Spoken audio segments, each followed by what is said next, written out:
né? A gente está comentando aqui os bastidores da política, né? A gente falou aqui de várias notícias que saíram atualmente, né? E o Fernando estava aqui comentando sobre isso. E esse assunto, Fernando, que você estava falando aqui antes do intervalo, eu acho que é assim de vital importância, né?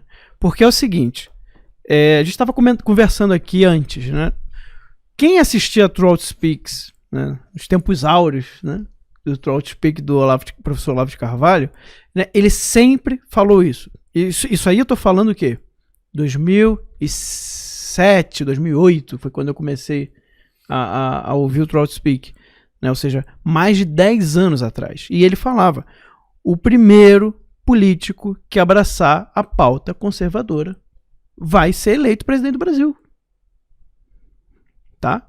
Isso aí há quase 13 anos atrás, no mínimo, né? É provável que ele estivesse falando já isso antes, mas que eu comecei a assisti-lo.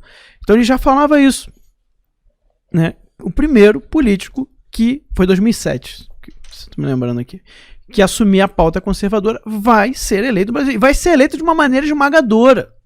Esmagadora. E agora já está saindo até informação sobre aquela questão que o Bolsonaro levantou há algum tempo, sobre as fraudes nas eleições, né? Já está pipocando aí umas informações na internet sobre isso, né? Parece que está tendo relatórios, né? É bem provável que em pouco tempo a gente tenha uma atualização aí sobre isso e vai ser algo avassalador, vai ser uma notícia assim para abalar as estruturas. Se preparem aí, né? A qualquer momento isso aí pode sair. Então o professor Olavo já falava isso, Fernando. Né? Por quê? Porque o povo brasileiro ainda é naturalmente conservador. E existe uma lacuna, como você está falando. Não tinha. Qual político que tinha, que abraçava a pauta conservadora? Qual político que chegava na mídia para defender a família? Qual político que chegava na mídia para defender as crianças e ir contra a ideologia de gênero nas escolas? Qual político que fazia isso?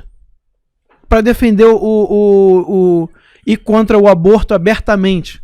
Apesar da população inteira ser a favor dessas pautas que eu acabei de falar, né? Pode ter uns que não sejam, mas a grande maioria que eu estou dizendo, né? A grande maioria da população brasileira é a favor dessas pautas que eu acabei de falar aqui. Não tinha político que tinham coragem de falar isso. Por quê? Porque a esquerda, como uma ideologia política, dominou todo o cenário político do Brasil há décadas, né? Então ninguém tinha coragem de falar isso. Quando o Bolsonaro começou a aparecer mais, né? Começou a abraçar mais, era óbvio que ele ia ser eleito, óbvio, né? Só o pessoal muito ideologizado que não conseguiu enxergar isso. Por quê? Porque o povo ouvia, e isso são palavras do professor Olavo também, na época, né? Que ele dizia o seguinte, porque o povo vai ouvir esse cara falando e vai dizer, poxa, eu penso como ele. Caraca, ninguém nunca falou isso antes.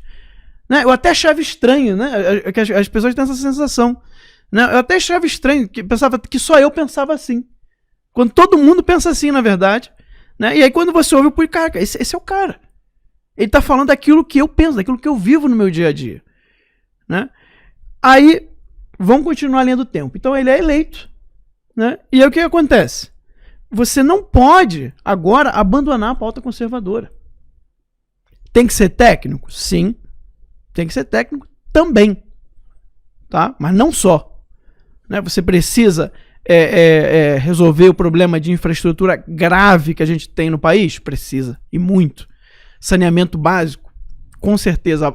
Sistema de abastecimento de água, né, em regiões muito carentes e principalmente em regiões lá do Agreste, né, do Nordeste, sim, sem dúvida que precisa. Porém, não abandone a pauta conservadora.